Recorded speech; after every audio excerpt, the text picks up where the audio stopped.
لبيروت من قلبي سلام لبيروت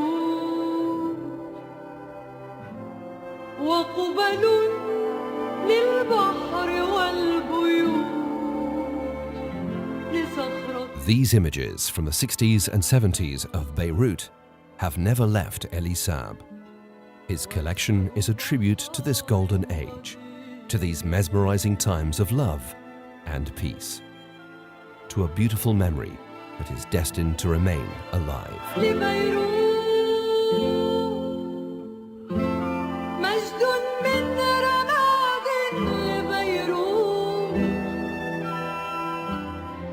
When remembering his childhood, Elie Saab sees images of his elegant mother and the glamorous men and women of his city.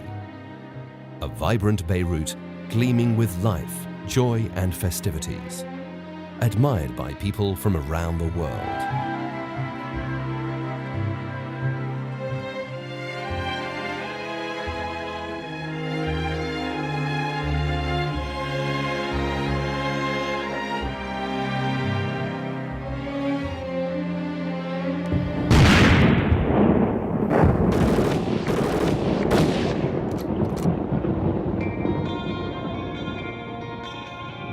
During the war, Elie Saab did not surrender to the tragedies around him.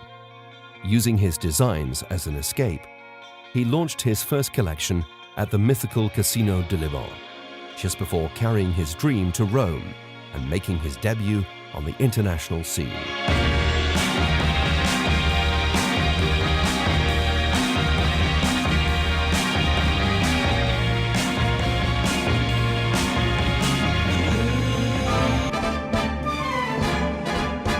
A few years later, Elie Saab's invitation to be a corresponding member of the Chambre syndicale de la haute couture propelled his career even further, establishing him as one of the major names in international fashion.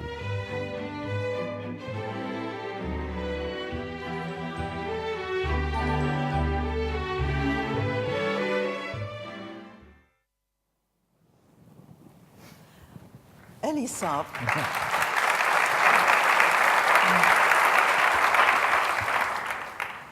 We are so proud and honoured, all of us at Condé Nast, and I think everyone here, that you decided to come and talk about your story.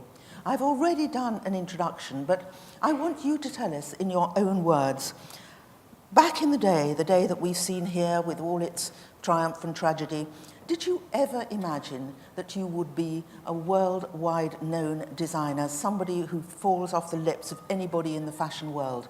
Did you envisage that? Yes, yes. Sure, Susie, I imagine that, and I dream about that. And I work very hard to follow my vision and find my direction. Like you know, I built my first workshop when I have 18 years old. I want to prove myself for my family and for my country. And like you know, also,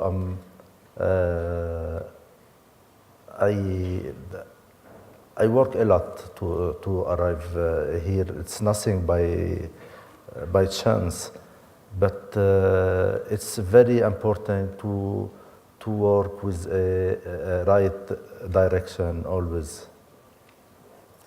But Elie, I know how hard you work. I've seen you working. But what were the obstacles that you had to face back then? I face a lot of obstacles in my career. First of all, in the region, there is no fashion designer. It's something don't exist in this time, and there is, especially in Beirut and Lebanon, there is very high quality dressmaker and tailor, very high quality. And I work around that to prove myself like I'm a fashion designer, and the Arab world opened for me the door because I arrived to him with a clear vision and a new style. Well, you are absolutely a leader, but not just in the Arab world. But what do you think are the chances of a young designer, the kind of designer you were back in the past, working quietly on their own, say in Oman or in another country today? What do you think they should do to move themselves forward as you did? There is a lot to do to build yourself, and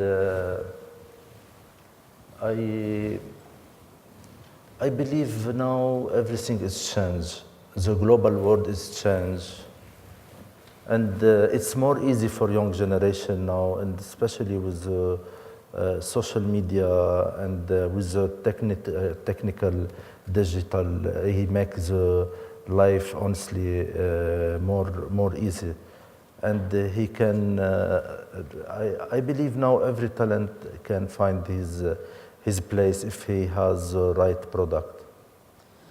So you've recently had quite a lot of brand extension. In this fluctuating world, can you explain to us how you planned this extension of your brand? We are established a brand to. I work a lot to establish a brand to stay for too many generations, and it's to establish a brand you cannot do it by overnight. You need time. You want to work in your strategy, in your planning. You must to be very careful about every step you take it, and like I believe every success story can be built not only by one shot. You need a lot of things to build a brand, and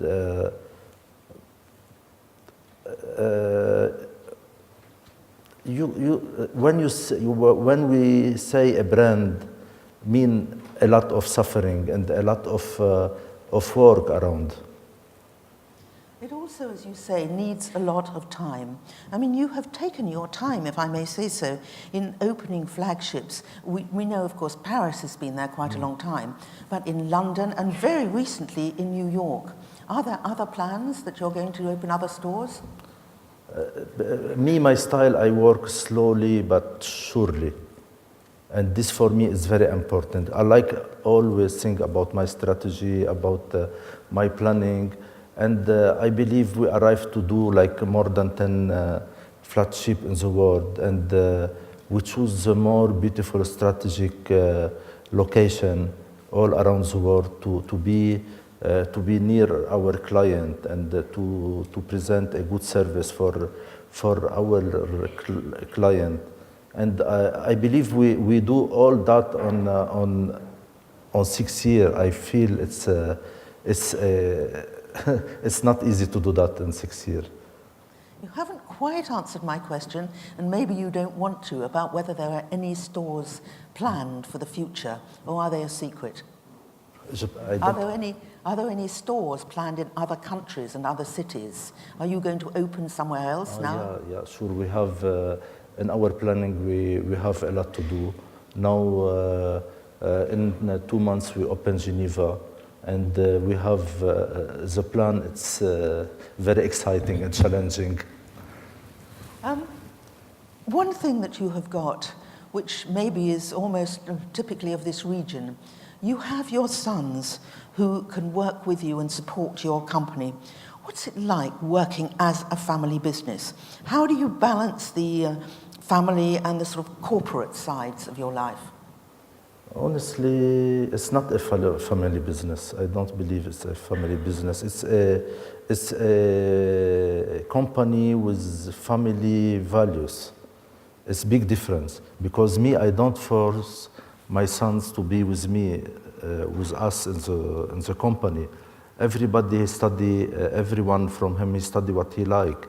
And I believe it's very important, like you do what you love to do. And everyone, he find a place in the company. And this make me very happy, honestly. And because I look to him bring a new spirit and new ideas for our company. It's very important. I feel so happy, like my son work around me, with me. I believe every father work a lot to prove himself. He like his sons to have a position in his company. Now, Elie Saab, we haven't come to an end here, but we want to show a video now, and then we'll come back to talking. Okay. Let's see it.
Elie Saab, it's such a privilege to see this beautiful handwork.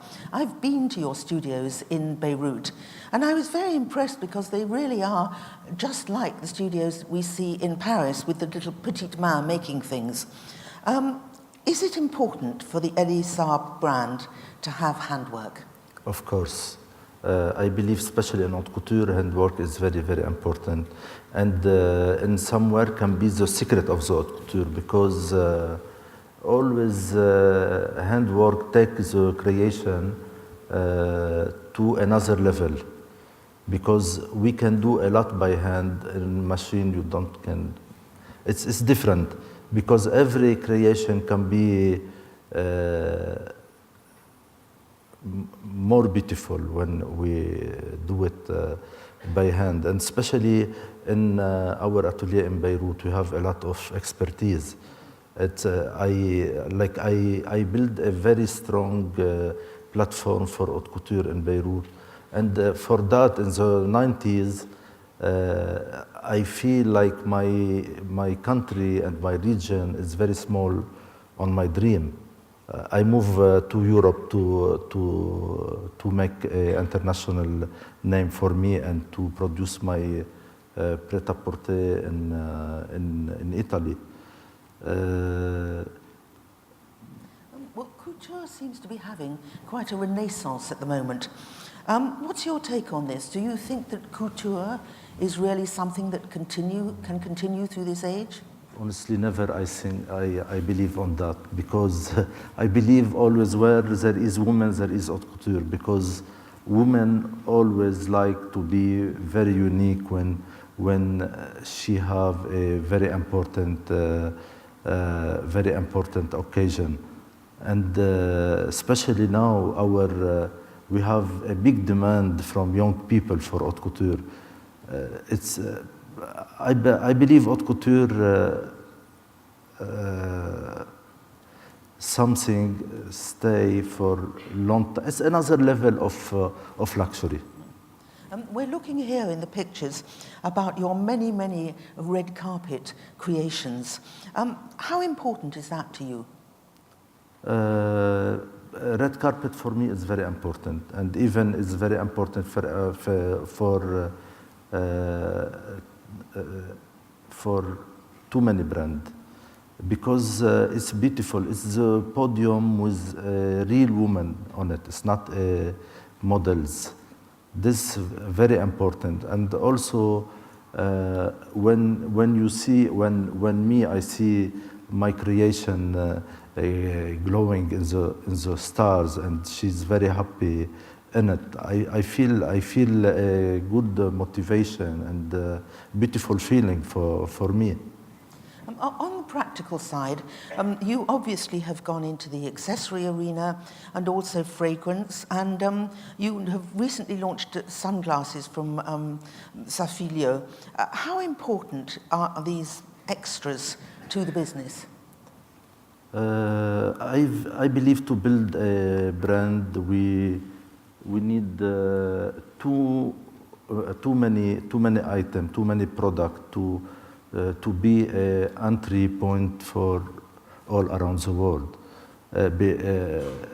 Because with accessories, with perfume, with sunglasses, because when we say brand, we can be brand if you don't have all these items. It's very important because we can arrive for too many style of women, and no matter age, no matter nationality, it's all the accessories is very important on our branding story. I want to say something else about you, Elie Saab, that not everybody here may know, that you want to give something back to your birth country, and you've collaborated with the Lebanese American University in a program to encourage students. Tell us about that, because it's so important, and it might be especially interesting here to people here in Oman. Honestly, for me, it's the minimum what I can do, because I suffer a lot to arrive where I am here, and I want to join this success what I have with all the young people in my region. I'm so happy now, because this year we have the first graduate from the program of fashion designing in LEU, and this makes me very happy, and especially how the program is developing, and the demand is very, very high. Elie Saab, I salute you in all you've done, and we're going to see now a happy video that expresses your spirit, and we've heard that behind that spirit you have so much energy and so much hard work. Thank you.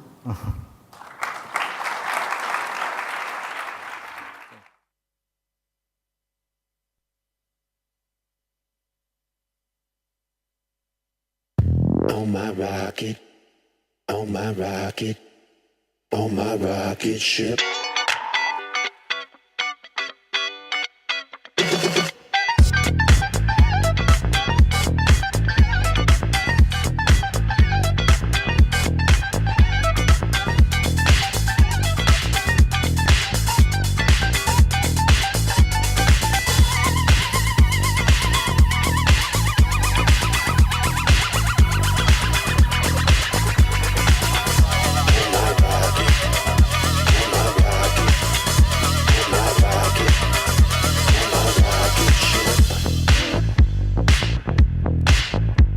Okay. Now here's what you gotta do.